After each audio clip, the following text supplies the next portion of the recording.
বাইরে ভাই আর একটু হইলে আরেকটা কোম্পানির কথা মনে করাই দিল হইলে। ফ্রান্স আর ইংল্যান্ডের খেলা গেছে আজকে। তো ইংল্যান্ডে মনে করাই দিতে চাইছিল যে 7 এর কথা। আর একটু সময় পাইলে হইতো, আর 1-2 মিনিট সময় পাইলে হইতো, তাইলে 7 ধরাই দিত। তো আসলে যারা 7 পার্টি আছেন রাগ করেন না, একটু বিনোদন হিসাবে বললাম কথাটা। তো আজকের খেলা দেখে অনেক ভালো লাগলো, কারণ এই পার্টিটা কিন্তু আর্জেন্টিনার সাথে হারছিল।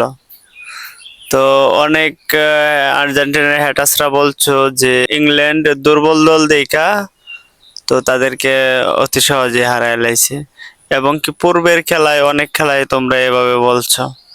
তো আসলে খেলায় হয়তো হার জিত আছে, আর কেউ হয়তো দুর্বল আসে না।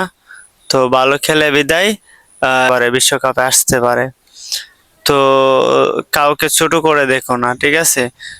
যারা বিশ্বকাপে ওঠে, যারা বড় বড় টিমরা আসে, তো তোমরা ফাও ফাও চিল্লায়ও না, হ্যাঁ? বাংলাদেশে থেকে লেফারিগিরি করো না। যদি পারো তাহলে ফিফার সাথে যোগাযোগ করে তোমরা লেফারিতে লাইগা পড়ো, তাহলে আর এই কামটাম করন লাগতো না। আর এই খেলা দেখে পাশন দেওয়ান লাগতো না, চিপাই চাপাই গুল্লি গেল্লাত গুইরা পাশন দেওয়ান লাগতো না। ফিফার সাথে যোগাযোগ করো, কইরা পরে তোমরা লেফারি লাইক করো। তাও চিল্লায়ও না এভাবে।